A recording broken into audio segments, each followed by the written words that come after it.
오늘은 마취제, 해독제, 하나님의 개입, 하나님의 사인, 마취제, 해독제, 하나님의 개입, 하나님의 사인이라는 제목으로 하나님의 말씀 증거하겠습니다. 여러분은 옷에 무언가 묻었을 때 어떠한 반응을 보이십니까? 크게 두 부류로 나뉩니다. 첫 번째 그룹은요, 느급파예요. 어차피 집에 가서 세탁할 건데 그때까지 기다리자, 이런 느급파가 있고요. 두 번째 그룹은 응급실파예요. 세상 무너질 것 같이 호들갑을 떨면서 급히 화장실을 찾아서 막 달려갑니다. 얼룩진 부분에 비누와 물을 묻혀가지고 응급조치해서 그 얼룩을 제거하려는 그런 시도라는 부류가 있어요.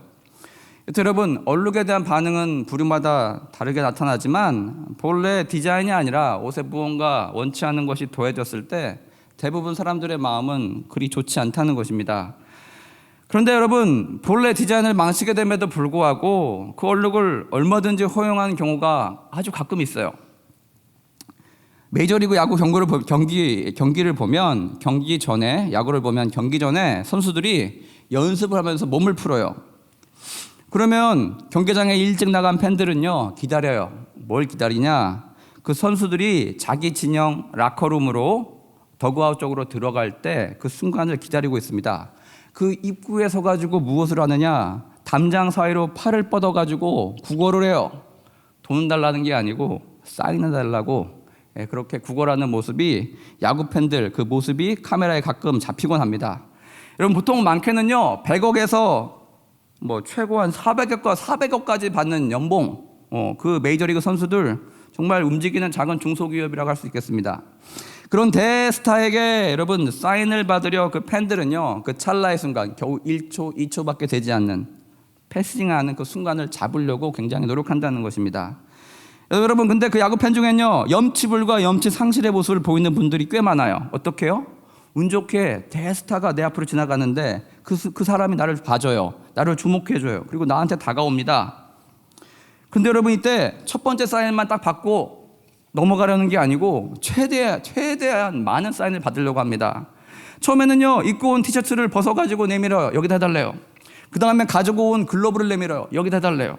그리고 그 안에 있는 공에도 좀 해달래요. 또 모자를 벗더니 모자에도 또 해달래요. 근데 또 공을 또 꺼내요. 이거 뭐냐 그러면 친구 거래요. 여러분, 생각해 보세요. 오늘 예배 끝나고 여러분이 나가실 때 제가 유성펜 검은색 매직으로, 즉 빨아도 여러분 잘 지지 않는 그런 펜으로 여러분 옷에 제가 막 사인을 남겨드린다면 여러분 마음이 어떻겠어요?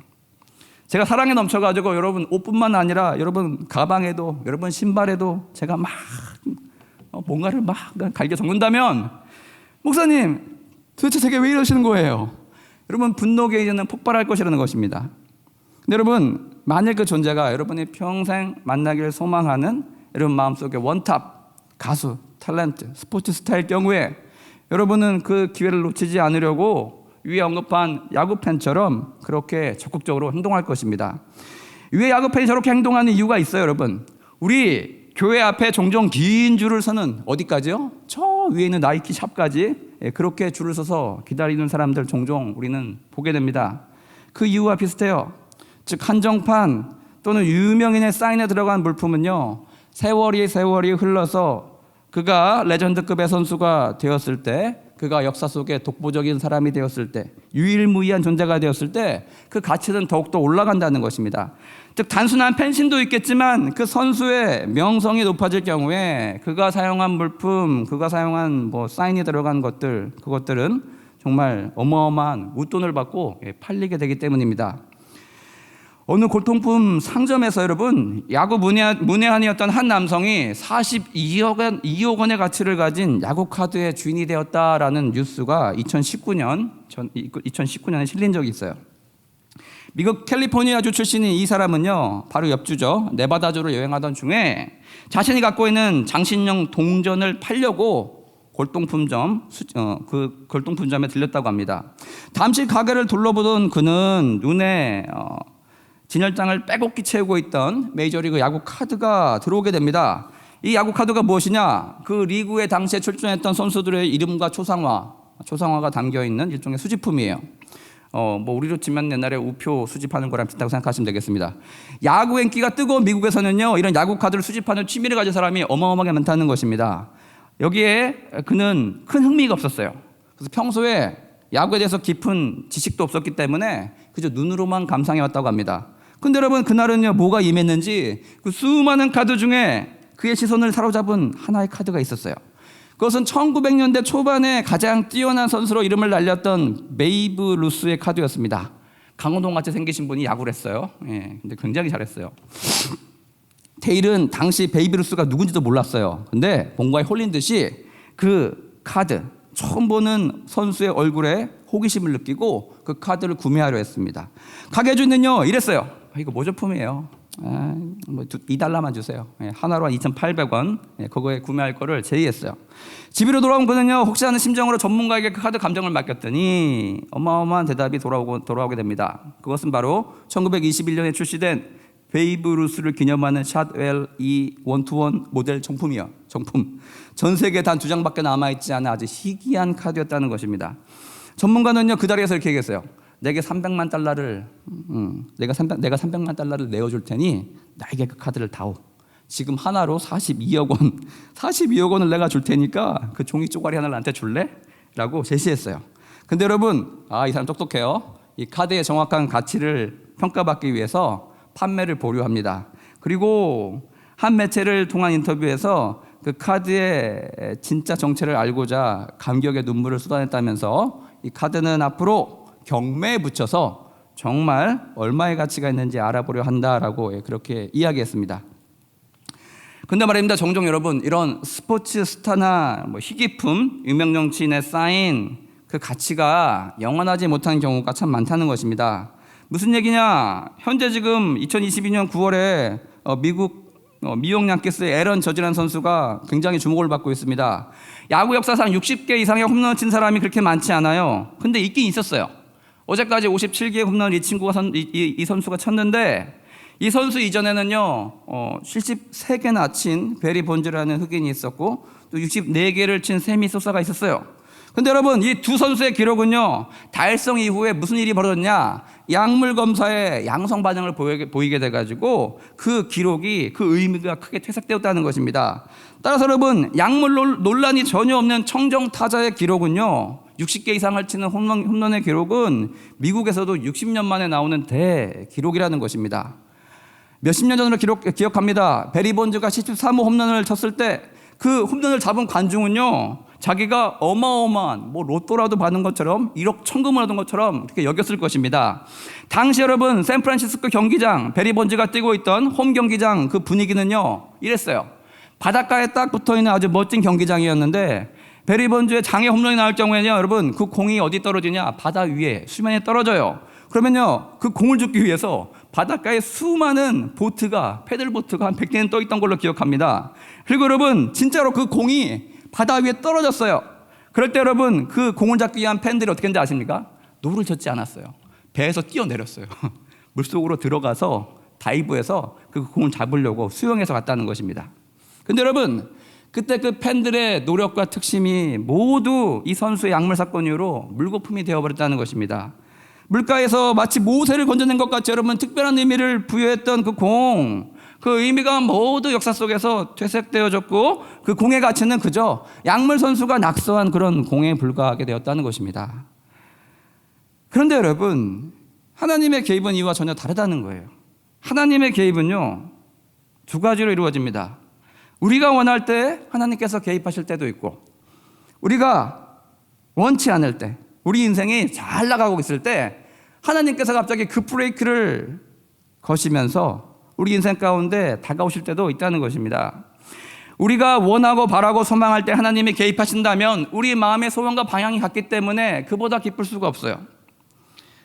마치 여러분, 유다왕 히스기야가 아사르 사내립 군대 18만 5천을 맞이해서 예루살렘 성이 포위되었고 그 안에 갇혔을 때 그는 벽을 바라보면서 하나님 도와달라고 기도했습니다. 그 기도에 대한 응답과 비슷한 경우입니다. 환난 날에 나를 건지시는 하나님, 나를 건져서 하나님의 이름을 세상 만방에 영화롭게 하시는 하나님, 하나님 나와 함께 하심을 증거하시고 많은 사람들에게 알게 하시는 이런 하나님, 영광스러운 하나님의 모습입니다. 이런 간증은요, 보통 신앙의 초급, 중급 시기에 많이 경험하게 됩니다. 하지만 하나님의 개입이 내가 세상적으로 너무 잘 나가고 있을 때, 뭐 하나 부족함 없이 보란듯이 잘 살고 있을 때, 그런 경우에도 발생할 때가 있다는 것입니다. 마치 여러분 KTX 기차와 같이 고속으로 우리의 인생이 철로 위를 미끄러지듯이 그렇게 달리고 있을 때, 하나님께서 갑자기 그 브레이크를 거시면서 갱과 같은 새소리를 나게 하시면서 우리 인생의 열차를 갑자기 세우시려는 그런 시도와 같이 느껴지게 된다는 것입니다. 그러나 여러분, 달리던 관성이 있어도 쉽게 멈추지 않는 우리의 인생, 화차와 객차를요 탈선하기까지 이렇게 밀어붙이는 하나님의 개입이 우리 가운데 일어날 때가 있어요. 위에 설명한 전자의 경우는요, 내가 원한 경우예요. 내가 나의 티셔츠를 벗어서, 나의 쓰고 있던 모자를 내어드려서, 내가 쥐고 있던 공을 내밀어서 하나님의 영광스러운 이름을 내 소지품에 남겨달라 하는 경우랑 똑같습니다. 근데 여러분, 후자의 경우는요, 내가 원치 않는 그런 고난을 통과하게 하실 때, 고난 중에 내 물품이 아니라 여러분, 내 살에 새겨지는 흉터와 같은 그런 아픈 상처와 같이 다가오게 된다는 것입니다. 예수님은 사역 이전에 요단강에 나가서 자신보다 6개월 먼저 태어난 사촌동생인 세례 요한에게 세례를 받게 됩니다. 하늘이 열리고 성령이 비들 것 같이 어깨 위에, 예수님 위에 머물면서 하늘이 열리고 하늘에서 하나님의 음성이 들려요. 이는 내 사랑하는 아들이니 너희는 그의 말을 들으라. 이런 하나님의 영광의 인치심이 그 순간 일어나게 되었습니다. 그러나 여러분, 이 영광을 받으신 이후에 곧바로 요단강 동편 예루살렘으로 올라가는 높은 산 중턱에 위치한 유대 광야로 이동하셔서 마귀의 3가지 시험을 받고 이 모두를 통과하시게 됩니다. 여러분, 이 두 사건은 모두 하나님의 개입이라고 할 수 있어요. 세례를 받으며 영광 받는 순간 유명인의 인정과 사인을 받는 것 같은 그런 영광이 임하는 순간이라 할 수 있겠습니다. 즉 좋고 누구나 바라보고 원하는 그런 하나님의 개입이라 할 수 있겠습니다. 여러분, 두 번째 개입은요, 모든 사람들이 피하고 싶어하는 하나님의 개입이에요. 마치 유비당한 3가지 상실의 고난과 같이 3번의 시험을 당하셨습니다. 광야로 가신 후에 예수님께서 하신 일이 무엇입니까? 40일 동안 금식하셨어요. 그 이후에 돌을 떡으로 만들어 먹으라는 배고픔에 대한 유혹이 찾아왔고요, 성전 꼭대기에서 뛰어내려도 다치지 않는 센세이션을 일으켜서 세상의 인기와 주목을 한 몸에 받으라는 유혹이 찾아왔습니다. 또 마귀에게 경배해서 온 천하 온 만국을 다스릴 권세를 받으라는 유혹도 찾아왔어요. 이 모든 고난을요 어떻게 했습니까? 하나님의 말씀을 의지해서 통과한 우리 예수님은요, 고난의 순간에 하나님과 함께한 추억을 지니면서 공생애를 시작하게 되었다는 것입니다. 즉 여러분, 하나님의 말씀을 무기로 악한 마귀의 유혹과 싸워 이긴 경험이 예수님께 생기게 되었다는 것입니다. 이것은 여러분, 성도들에게 그냥 은유적인 표현으로만, 지적인 표현으로만 말씀의 검으로 무장해서 악한 마귀를 대적하라라는 그런 은유적인 표현이 아니었다는 것입니다. 실질적으로 경험적으로 예수께서 먼저 몸소 싸워서 승리하신 모습을 우리에게 보여주셨다는 것입니다. 바울도 이렇게 고백합니다. 내 몸에 예수의 흔적이 있다고 말입니다. 예수의 흔적은요, 곧 오늘 우리가 같이 읽은 본문에 등장하는 것 같이 바울이 당한 여러 가지 고난을 이야기합니다. 강의 위협, 강도의 위협, 동족의 위협, 이방인의 위협, 시내의 위협, 광야의 위협, 바다의 위협, 거짓 형제의 위협 등등, 이 모든 가운데, 이 모든 일 가운데 예수의 흔적이 그의 몸 가운데 새겨지게 되었다 고백하고 있는 것입니다. 이런 위험을 병렬로 나열하는 것은요, 무엇을 얘기하고 있습니까? 이 모든 고난 중에, 이 모든 시험 중에, 이 모든 위기 가운데 나를 건져주신 주님으로 인하여서 내가 여전히 이렇게 복음을 전하고 있다는 일종의 깊은 체험에서 우러나온 간증이라는 것입니다. 우리를 향한 응원이라는 거예요. 우리 성도님들 신앙생활 가운데 가장 고난이 돼 영적인 문제는요, 바로 저와 여러분이 원치 않는 고난을 하나님께서 허용하시고 통과하게 하실 때, 바로 그때인 것 같습니다. 바울도 빌립보 옥에 갇혔을 때 순간순간 때론 현타가 왔을 것입니다. 성령의 인도하심을 따라서 유럽으로 건너왔는데 이게 뭔가 하는 생각이 들었을 법도 합니다.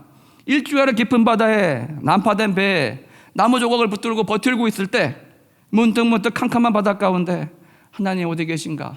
나의 기도의 소리를, 나의 외침의 소리를 듣고 계신가?